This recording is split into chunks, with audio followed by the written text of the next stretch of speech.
Halo semuanya, perkenalkan nama saya Michelle Tesalonika dari kelas 12 MIPA 3. Pada video ini saya akan menjelaskan tentang perkembangan musik barat.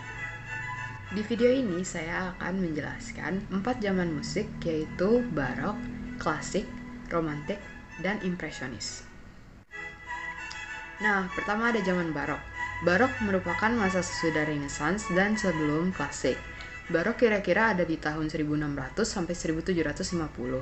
Kata barok ini berasal dari bahasa Portugis kuno, yaitu baroko, yang berarti berlian yang kasar dan tidak teratur. Adapun karakteristik dari zaman barok yaitu polifoni, yang berarti dua suara atau lebih. Yang kedua, penggunaan ornamen, juga penggunaan figure bass. Kemudian yang keempat, penggunaan counterpoint yang sudah digunakan sebelumnya pada masa Renaissance. Selanjutnya, improvisasi dari para pemusik maupun penyanyi. Dan yang terakhir, para pemusik bebas menentukan durasi dari lagu mereka. Seperti lagu yang kita dengarkan saat ini, yaitu The Four Seasons oleh Vivaldi yang berdurasi 42 menit. Alat musik yang digunakan pada zaman barok yaitu harpsichord, lute, dan viola da gamba. Kemudian komposer-komposer pada zaman barok ada 4. Nah, yang pertama ada Claudio Monteverdi. Dia lahir pada tahun 1567 dan meninggal pada tahun 1643. Dia ini dianggap sebagai revolusioner pada zaman barok yang mentransisi dari zaman Renaissance ke zaman barok. Kedua ada George Friedrich Handel. Dia lahir pada 1685 dan meninggal pada 1759. Yang ketiga ada Antonio Vivaldi. Dia lahir pada 1678 dan meninggal pada 1741. Yang terakhir ada Johann Sebastian Bach. Dia lahir pada tahun 1685 dan meninggal pada 1750. Kematian Bach ini juga dianggap sebagai berakhirnya masa barok. Sekarang lanjut ke zaman klasik. Era klasik dimulai pada tahun 1750 setelah berakhirnya musik barok. Komponis-komponis pada masa ini mulai membuat musik yang lebih sederhana. Bisa kita lihat dari partitur musik yang ada di zaman barok itu lebih rumit, sedangkan partitur yang ada di masa klasik lebih sederhana. Hal ini dikarenakan para komponis juga ingin berfokus pada teknik musikal dan teori musik. Kemudian lanjut ke ciri-ciri dari zaman klasik. Yang pertama ada dinamika, di mana dinamika digunakan untuk menentukan besar kecilnya intensitas suara yang dihasilkan oleh pemusik maupun penyanyi. Selanjutnya yang kedua ada tempo yang menentukan cepat atau lambatnya irama dari sebuah lagu untuk menambahkan ekspresi atau emosi yang ingin disampaikan oleh pemusik atau penyanyi. Kemudian yang ketiga ada penggunaan akord 3 nada, di mana pemusik memainkan 3 nada dengan interval tertentu secara bersamaan.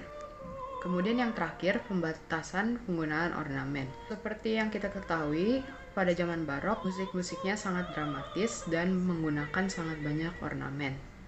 Dan karena itu, pada zaman klasik ada pembatasan penggunaan ornamen seperti trill, mordens, appoggiatura, dan acciajutura.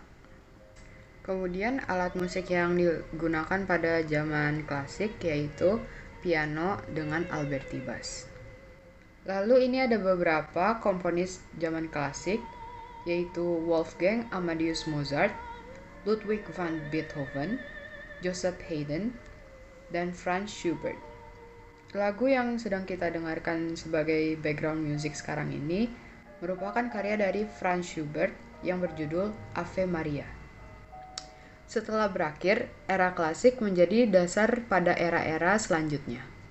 Nah, sekarang kita masuk ke zaman romantik. Era romantik ini dimulai pada tahun 1815 sampai 1910. Dari namanya, romantik bukan berarti zaman ini hanya memiliki lagu-lagu tentang percintaan. Namun, ada pula karakteristiknya yaitu kebebasan lebih dalam musik dan ekspresi, emosi, serta imajinasi dari para komposer. Kemudian ukuran orkestra yang semakin besar jika dibandingkan dengan zaman-zaman sebelumnya.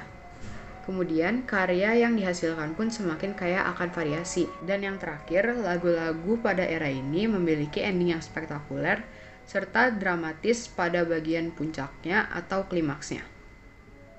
Kemudian ini ada beberapa alat musik yang digunakan pada zaman romantik, yaitu piano dan biola yang dilanjutkan dari zaman klasik. Para pemusik ternama di era romantik pun sering dijuluki sebagai virtuoso, yang berarti seorang yang menguasai sebuah instrumen secara keseluruhan atau pada level yang tinggi.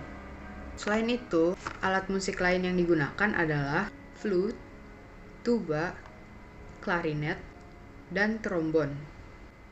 Alat musik ini dikatakan bahwa dapat menghasilkan suara yang ilmiah serta suasana sakral.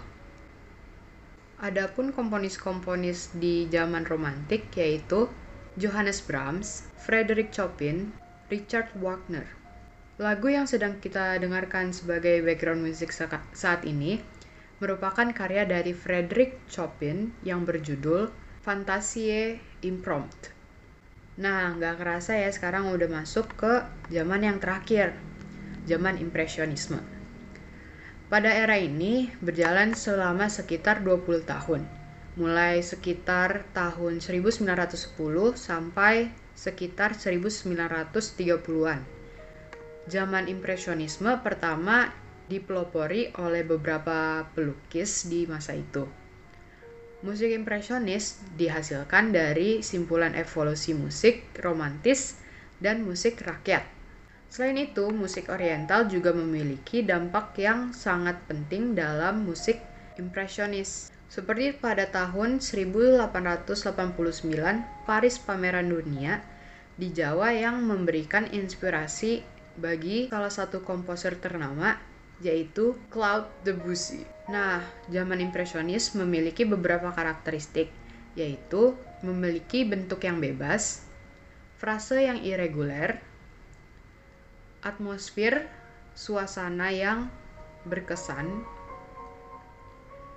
pemakaian pedal pada piano yang dapat memberikan warna lebih dari sebuah karya, dan yang terakhir, penggunaan chord streams dan dissonant chord.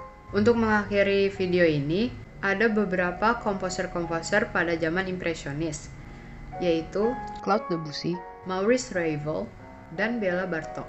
Dan untuk lagu yang terakhir sebagai background music kita, merupakan salah satu karya dari Claude Debussy yang berjudul Clair de Lune.